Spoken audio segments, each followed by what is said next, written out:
Hello there. We are live. My name is Jay Angel, and I'm going to be the host for this edition of the Let's Talk Fishing video podcast. Tonight, I have a very special guest. He's been on before. In fact, he was on recently.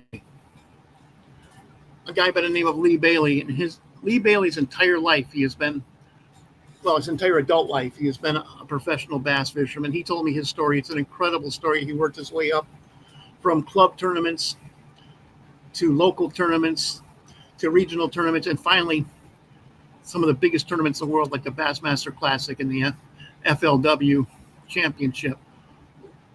But that's not all. He's also done several other things, and we're going to be talking about that for the next 30 minutes. Without further ado, I give you Lee Bailey. How are you doing tonight, Lee? I'm doing wonderful. Great to see you again. Great to see you too. You know, first thing I'd like to talk about is the thing that everybody wants to. I don't know if everybody wants to know, but I certainly want to know. So your first ever Bassmaster Classic, you had a bag of fish, and they're playing music, and you're riding around in your boat. You're like, man, I'm cool. That has to be one of the best feelings in the world, because you worked for that your entire life. I did. I'm like most people. I mean, I started when I was a kid, and like everybody, dream of that. The only thing I did was I dedicated my life to getting there. And I'll tell you what, it's a feeling like none other to come through that arena in a boat with a bag of fish and going right up, ready to go on the scales. Wow. It was the best. And next in the boat, Lee Bailey. That's right. Stand up and show them fish off. And, oh, what a feeling. What a feeling. Wow. Who was announcing back then? I'm not sure. I don't think Ray Scott was there, but I know Trip Weldon was doing most of it. Weldon, wow. Yeah. Yeah, that goes back a while. Yeah, it does. That does, because I grew up watching that. In fact, I can remember watching the Bassmasters as a kid, and Dad was sitting on the couch next to me. There's 2 feet of snow on the ground. I said, Dad, what do I need to do to get to be one of those guys? Yeah. And he looked at me and he said, well, if you want to be a professional fisherman, you have to find professional fishermen. You have to make them your best friend. Yep. I did that. I do too. Yeah. You did too. Yeah. Yeah, that's exactly how it's done, man. It is. You find somebody who can fish good, and you start to learn from them, and next comes another one, and you just, like I did, I joined a club just for that reason, so I could fish with different guys and learn. I mean, I don't think I was 19 or 20 when I joined my first club. Yeah. Actually, my first club I joined was called the Michigan Steelheaders. Okay. I wanted to learn how to fish for steelhead, and I showed up as a 15-year-old boy after wrestling practice, came in there all sweaty. And, Mom dropped me off. Okay, I'll be back in 2 hours. You be out here. Yes, Mom. Yes, ma'am. I walked in there, and all those guys looked at me. Can we help you? They're all, this was in the 80s. They're sitting around smoking cigarettes and drinking beer, and can we help you? Yeah, I'm here for the Steelheaders meeting. Oh, man, come on in. This is cool. Yeah. But I'm sure you, as a 19-year-old, they were cool. They really thought it was great when you joined that. Oh, it was. I mean, in my first bass club was Central Connecticut Bassmasters, and I joined that, and the guys were great, willing to teach, and it wasn't long. I mean, a couple of years, and I started winning some of the club tournaments, and the guys in the club were like, boy, he's learning too fast. Yeah, maybe this wasn't such a good idea. Now he's going to start beating us. Yeah, no, but they were all real great, and they stood behind me. I mean, when I started growing and fishing more tournaments and stuff, I mean, they were right there, talk about a built-in fan base. I bet they thought it was the coolest thing ever when they saw you standing on the stage of of the Bassmaster Classic, and I used to fish against him when he wasn't Yeah, even yeah, they shaving did. yet. He wasn't even shaving yet. That's right. So you actually had three Bassmaster Classic appearances, Yeah, I correct? did. And Yes, two I did. FLW. That's right. Now, does the FLW Championship have as much fanfare as the Bassmaster Classic? Pretty much, but I don't think any of them ever competed. I mean, the Bassmaster Classics, the Super Bowl. I mean, Yes. that was it, and fishing the FLW tour and qualifying for their championship was powerful. I mean, it helped me tremendously with my exposure and being able to promote my sponsors and everything. It was really great to be in a position to fish both tours when FLW started. There was only 8 or 9 of us that were in the position to be able to fish both tours. Wow, you fished both tours at the same time. Yeah, Wow. yeah. Jeez. I was at that time. So, I was so you driving lived in all over the hotels. country. So you lived in hotels for like 8 months out of the Pretty year. much, pretty much. I mean, my longest um my longest time away from home was 6 weeks. Oh, only six. Um, I was thinking eight six. months. You know. Well, no, I mean I was on the road all the time, but actual stretch of 6 weeks, one week after the other was my longest. Then I might have had a week off and started again. Yeah. But the way the two tours went, yeah, it was tough. And back then they actually had like tournaments out in California. Oh yeah, yeah, Go out there, fish Castaic or Clear Lake or geez. yeah, yeah. So It's a you know, whole different ball game out there. 5 days later you're there, and then you got five Yeah, days back because that's your right. next tournament is in New York State, and Yeah. No, it was hard when they were doing a lot of California tournaments. Now they've kind of backed off from that because of the amount of travel.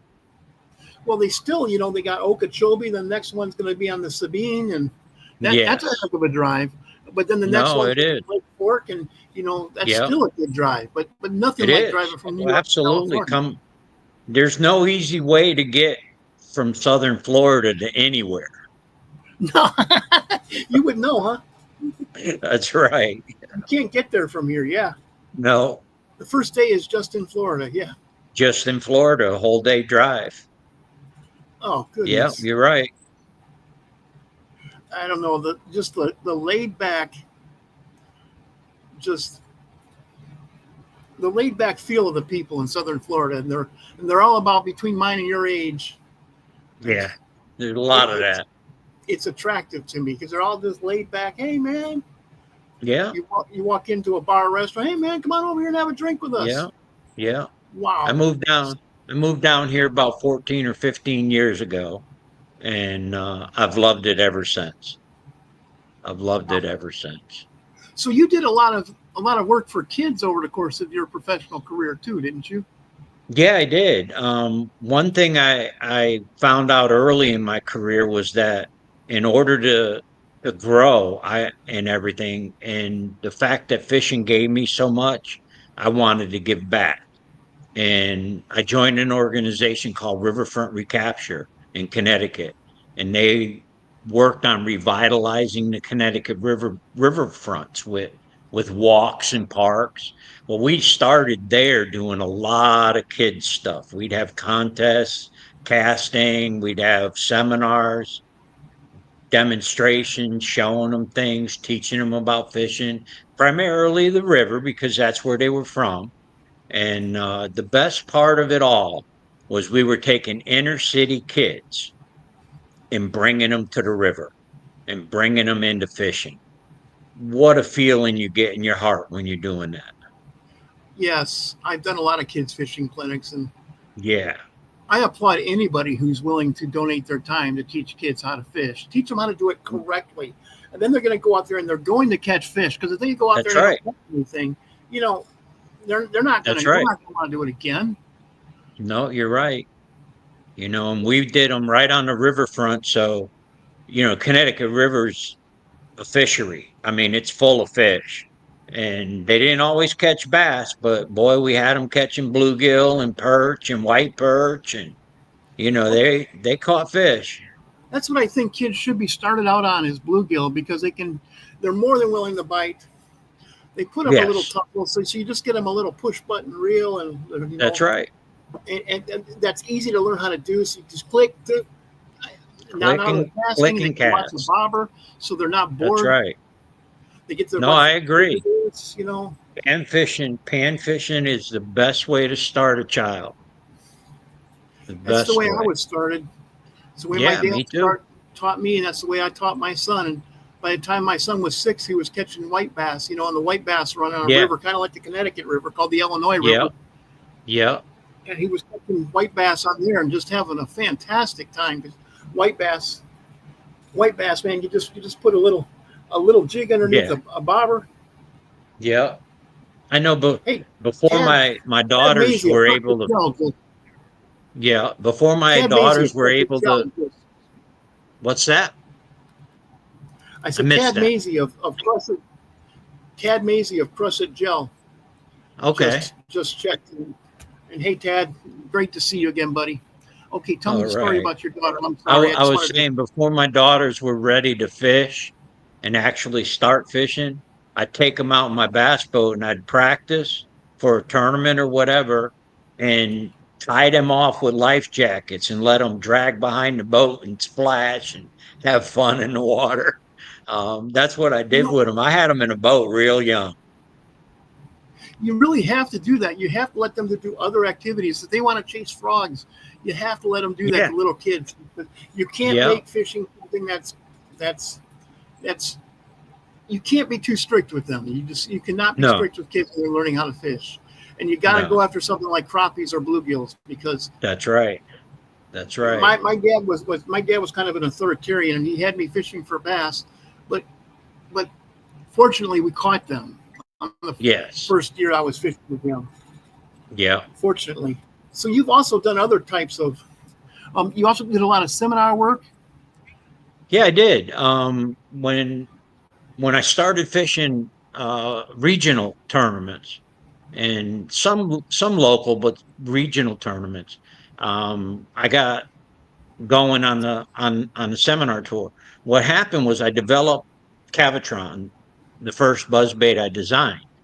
So I started to do shows with a booth, with a little 10-foot booth with that. And what I did was I swapped out the booth cost for seminars. And, so I would do some seminars, for the different shows I went to. And as I grew in the competition level, I also grew on the seminar and promotional level. So my booth got bigger and it got to where I didn't feel like I was getting enough time on the hog trough or seminar rooms. So I went out and actually had built for me a 12 by 50-foot casting pool. And Wow. it was galvanized steel with like a pool liner in it. And we started running casting contests on it. It gave me more time in front of the public. And Black Velvet came on board, and that's when we ran our first real good casting contest with $1,000 first place prize for it for adults. This must have been a long time ago if Black Velvet was sponsoring you. Yeah, it was. That was way back at the beginning of my career. I know that some of the guys are actually starting to get sponsored by a whiskey now. Yeah. I know, Christine Fisher, I think, is sponsored by a whiskey. Yeah, I was one of the first to bring a whiskey company into the sport. And I it have. was tough. I'm not going to say it wasn't because a lot of people back then it was old school Well, and it was old bringing school. them into the fishing industry, some people didn't really care for it. Oh yeah. Well, I can counter that. What about the Red Man Tournament Series back then? That's right. That's See, right. Yeah. what about the Winston But Cup racing? no, I agree. I mean, it was Black Velvet that I mean, gave me my boost. You know, kind of like, I don't want to say lit a fire under me because I had that fire anyway, but really gave me a boost as to be able to do a few things for the anglers. I love when guys get non-industry sponsors. Yeah. I think Yeah, that, it's how about racing? Most of racing, their sponsorships have nothing to do with the actual cars. There's a right. lot of us that sponsor the whiskey company. Ted just said there's a lot of us that sponsor the whiskey companies. Good point, Ted. Good point. That's Crush It Gel. You ought to try that, Lee. Crush It Yeah. Gel. Yeah. CrushItGelBassCrack.com. I will. CrushItGelBassCrack.com. I like that. There's a lot of Uh, us that sponsor the whiskey the companies. whiskey. Yeah. No, it is good. It's tough. It's not as tough today as it was back then, breaking in with a non-industry sponsor. It was more difficult to convince them the impressions they would get by sponsoring a pro angler. But once you showed them the impressions, driving up and down the highway with their logo on the side of your boat. Back then, they weren't wrapped.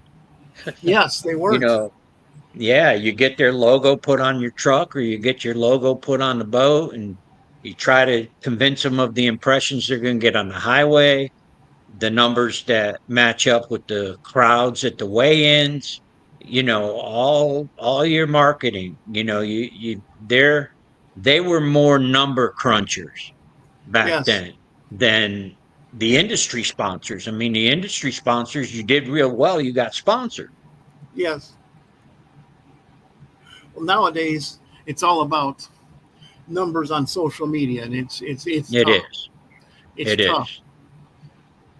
It's tough. But okay, so you also did a lot of kid stuff. You did a lot of seminars. What else did you do within the fishing industry? Well, outside of just doing a lot of appearances for my sponsors at different areas across the country, I got Foxwoods Resort Casino as my primary title sponsor. And when Wow. that happened, I was able to bring in the Foxwoods Bass Challenge Tour, which developed into the largest tour in the New England Northeast area. Nice. And to this day, nobody's matched the payouts that we had in that tournament. It was phenomenal. We gave away a $20,000 Triton Mercury rig Wow. at every tournament, and Every we paid tournament. every tournament, and we paid down to 50th place out of a 100 Wow. boat field. And we filled the fields every tournament. We filled the fields. Um, Part of that was because we gave two rigs away at the classic, Wow. Wow. Two rigs. our classic. Um, and that was over $50,000 worth of boat and motors. That's And freaking that was a awesome. no entry fee tournament, and the top 50 boats qualified. So, we were able to bring a big deal to the Northeast, and it helped. I know 5 or 6 of those anglers that had gone pro at one time or another. Wow. Um, so, I feel good about that. I feel good that I was able to help the anglers a little bit because I just felt like fishing had done so much for me. It had. It had. Um. Yes, it has. So why don't you tell me about the current lure, the baby buzzbait? Yeah, we got the baby buzzbait, and it's not to be a pun intended, but it's a spin-off of the Cavatron buzzbait. Sure. It's got a couple of the features that the Cavatron has. It's got this oxbow bend in it, which puts the head in the water a little deeper. Put it up close so we can see it. How's that? Just- Closer? Where's my Yeah. camera? There it is. Yeah. It's you got to get used to that. This is Yeah. the baby buzzbait, guys. Why don't you tell us about the features now? Okay, we got the oxbow bend in it, which puts the head a little bit deeper in the water. We got this, what we call a tamer angle, and that's a key feature that helps it go through the thick grass without getting gummed up. And it also brings the blade. See how close to the head the blade comes, but it Yes. doesn't hit it. So it's a very compact size, and that's the big thing that we're pushing with it. I mean, we got a 1/4 ounce bait here that looks like an 1/8 ounce bait, and Wow. it's that compact, and that's what we're going to continue growing with is a compact size. So you have the castability of a 1/4 ounce bait with the size of an 1/8 ounce bait. Oh, it's amazing. I mean, it's just totally amazing. You can get some big distance with it.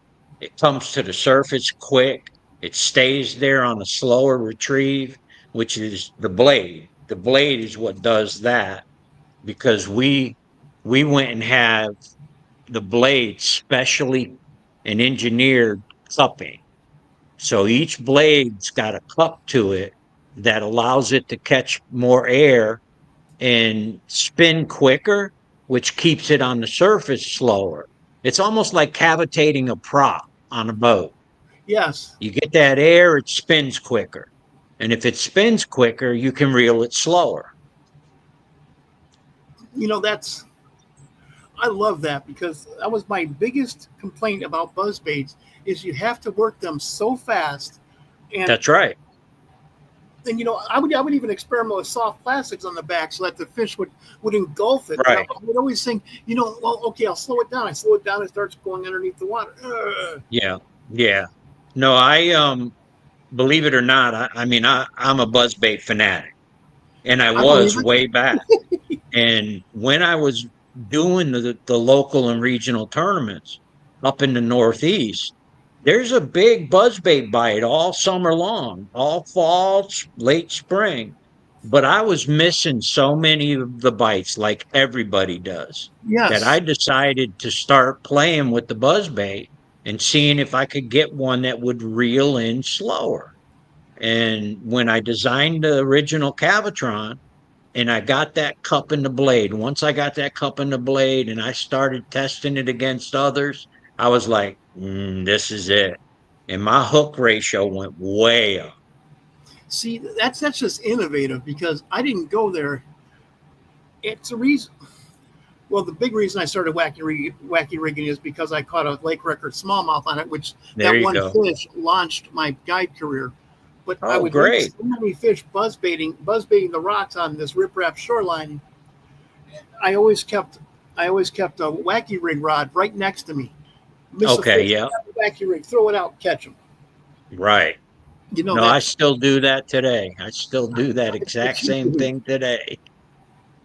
I bet you But when do. I developed Cavatron, I'd fish tournaments and I knew going out, I might put 5 fish in the boat, but they're going to be decent fish.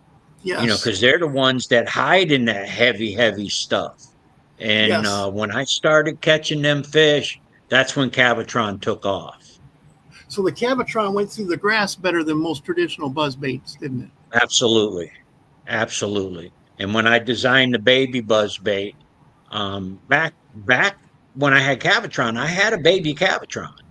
And that baby Cavatron won Bassmaster Invitational on the Potomac River.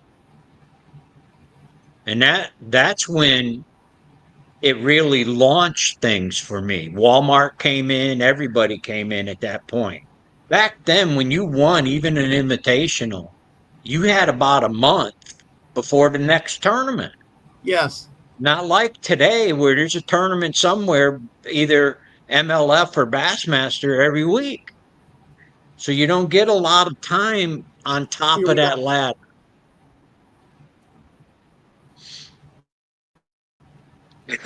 Yeah, there you go. Can you read Creeping that, it Lee? slow. Yep, keep creeping it slow. Brush It Gel. Thanks for That's coming Tad Maisie. on. I And fished with him a couple of times. oh, Tad Maisie. Okay, I didn't I see the fished with him name a right. couple of times. Yeah. Okay, No, it's just great. I crushed gel. appreciate you. Tad Maisie makes crushed gel like you make the baby buzz bait. Okay, I So appreciate you coming on I fished board. with him. He's a great fisherman. I fished with him a couple of Yeah. times. He's a great fisherman. That's always We have nice. a lot of great fishermen down here in South Louisiana. Lots of them. I Yeah, wish we had same more thing bass, here in but Florida.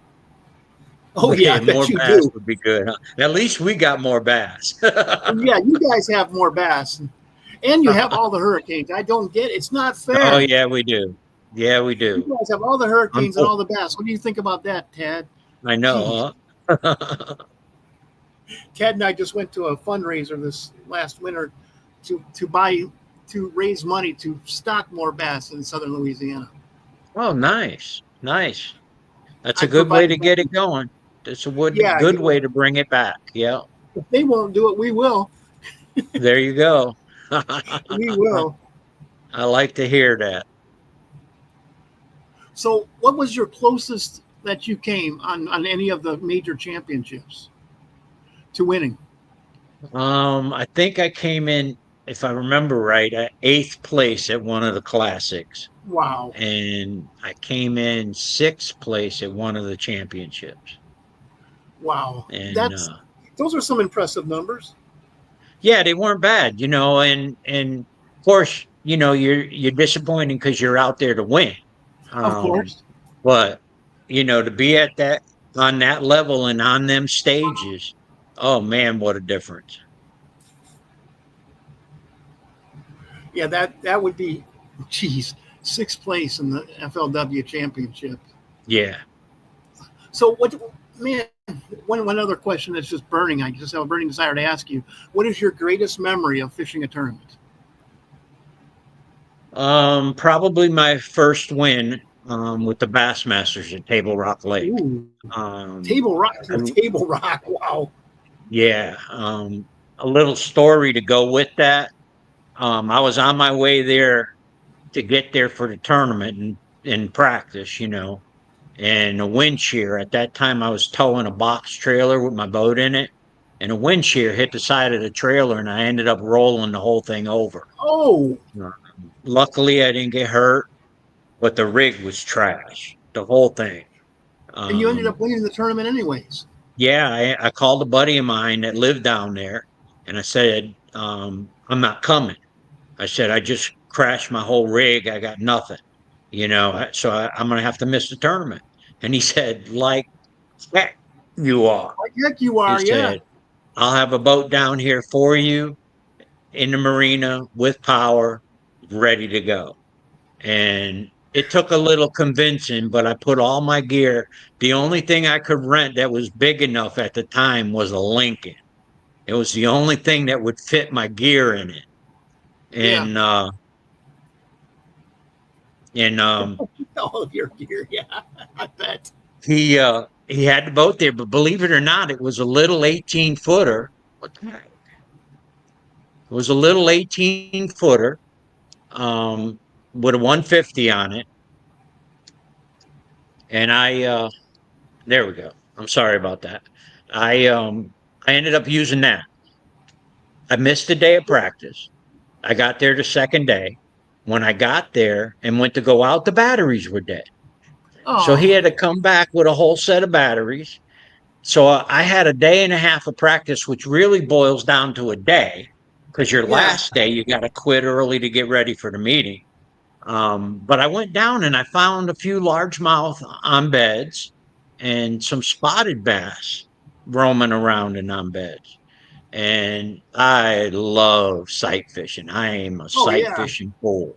And that's what I ended up doing. I led the tournament for 3 days and won it by an ounce.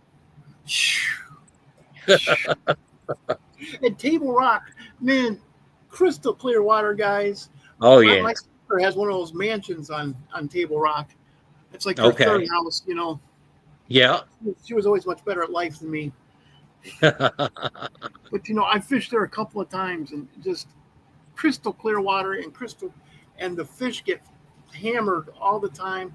So They they're real do. spooky. So you got to make Yeah, long they are. casts and Yeah. so, like, I fished a little bait made up here in Jersey called the Jersey rig. And basically it's the first wacky rig there was. oh, And I fished that. It was a little short, I don't know, 3.5 inch, 4 inch bait. And like a cigar. I mean, it was just small, Yeah. and it was stiff. So if you learn to wiggle it right, you could pop it a little bit, and it would actually go backwards because it was so Oh, stiff. And boy, you got that in front of a bass on a bed, and it was over. It I was call over. that the I call that action on my hand to make the wacky rig just quiver. Quiver. The, That's the right. old drunk in the morning, I can't stop. Yeah. Actually, that worked really well on Ned rigs for smallmouth bass too. I was Yeah. showing Mike Curtis Yeah. that. He's like, "Where did you learn that?" And I said, "Man, I guided all Yeah. summer long. I would fish 7 days a week. And There you go. I just learned how to cast with That's either how it hand. is. I mean, how to Yeah. cast a spinning rod with either hand, and That's right. If you're gonna, how to work the jig and how to work it. Yeah, yeah, I'm if you're sorry. Go gonna ahead, learn son. how to do something and go after like pro fishing or guiding, you got to fish a lot of days. Oh yeah. There Yeah. is no substitute for time on the water. I run a Amen. podcast. I want guys to sit here and watch my podcast. I really do. But man, I can give you pointers. Guys like me and you can refine some presentations, but we can't teach you how That's to fish right. by sitting No. here talking. No. But I have to tell you though, I have learned so much by podcasting. But that's because I'm out on the water trying what these guys have told me. There you go. That's the way to do it right there. There is no substitute for time on the water. There is just No, there's not. that's what I tell people. I've been an outdoor writer and now I'm a podcaster. Yeah. I I still and do it. I'm an outdoor writer. I've written from, God, I'll bet you it's 25. I was 25 years old when I started, and I I was still almost write exactly today. that age. I was almost exactly that age when I started in the outdoor industry. But you were Yeah. about what, 8? Yeah. I was, no. Lee won his first tournament at the age of 8 years old. 8 years old. Oh, But I guys, bet you I was about 10 or 11 when I lost the big bass. And when I lost that bass, that was it. It was like, yeah, yeah, this is what I'm going to you were do. hooked. You were hooked. Guys, one thing I like to Oh, say about Lee, I have an enormous amount of respect for this man. His entire adult life has centered around fishing. yes, it has. And he's done it all. And this guy has also done it all with class. And that's Thank what I you. really respect. Did it all honestly. And that really personifies that his approach from all different angles to the outdoor, contributing to the outdoor industry. That personifies that he did it with class and honesty, what the International Freshwater Fishing Hall of Fame is. Yeah. And you're the kind of guy I like to work with because I try to steer the industry by promoting people who have a positive impact on people's lives other than fishing. I appreciate that. And That's it's an honor to have been nominated for the Freshwater Fishing Hall of Fame. It's an unspeakable honor. I've written a Yes. couple of letters for guys, and you of course are one of them. Yeah. And I've had guys on my podcast to talk to them to show the world who they really are. I like to go Yeah. beyond the fishing thing and get out who is Lee Bailey Jr. That's what I Right. like to do. And I appreciate it. Without a doubt, I appreciate it so much. Well, thank you, but we're getting to be about 35 after the hour. Would you please do a Yeah. couple of shout outs to round out the Okay. podcast? Go ahead. Oh, you want sponsors or what do you want? Sponsors, organizations that you'd like to thank, people you'd like to thank. Okay, yeah. I'd Take about 4 or 5 especially minutes. got to thank Foxwoods Resort Casino, because if it wasn't for the Chiefs and the tribe, Mashantucket Pequot tribe, I'd have never got my break to really put into the pro career what you need to do. So I can't thank them enough. And Riverfront Recaptures, they're the ones who gave me the opportunity to start teaching kids, start working with kids, and to start running bass tournaments. So, those two I got to thank a lot. Mercury Motors, they've been with me my whole life. My first bass boat came with a Mercury, and that's it. It's been Mercury Motors and sponsorship for the rest of my life. On Dulac, Um, Wisconsin. Yes. yes, that's right. So there's a ton more people I can thank. Don Sanzo, he's passed, but he was a mentor of mine, and his whole mentorship was teaching me how to be a professional. Not about just fishing. There's If more to I was fishing going than to just do fishing, this, right? that's right. If I was going to do this, I need to learn how to be a professional person. And he That's what I taught me was just so talking much about that. That's what I was just talking about. You're the whole Yeah, package. Yep. So much more to it than just fishing. there is. There is. If you're going to make a full career out of it, you've got to be involved in these other things because you may win and you may win a lot, but you're not going to win enough. You need this other part of the industry to be able to keep things going. Yeah, that's. I completely agree. You've got to be the full package if you really wanted to make it. Well, we're That's about right. out of time here. But anyways, I'd like to thank you so much for coming on to my show again. I always enjoy having you on the show. I'd like I to enjoy thank Joe. it too. I'd like to make a huge shout out to Jim Grant. This is my latest contract, my latest acquisition. Look at that Nice. guy. There's a picture of a redfish, and it said made especially for Jay Angel. Jim, thank you. I love this. This is going to be my swim bait rod. Yep. Wow. I already Jim's have. rods Jim's rods are outstanding. That's I mean, he Grant builds a Rods. great It's like rod. Go ahead. grantrods.com, guys, on the crawler down there. Check them out. That's right. Feel the difference. That's all I can say. Just if you put a Grant rod in your hand, if you know fishing rods and then you put a Grant rod in your hand, you're going to say, this thing weighs None nothing at all. compare. This thing weighs nothing That's at right. all. Look at that. Look at that. None compare. None compare. I used them on the tour for a few years myself. I bet you did. I Yeah. bet you did. With the buzz bait, yeah, I can feel Oh, that. man. Whoops! I just picked up a little bitty piece of vegetation, and now it's not spinning right. That's a That's Grant right. rod.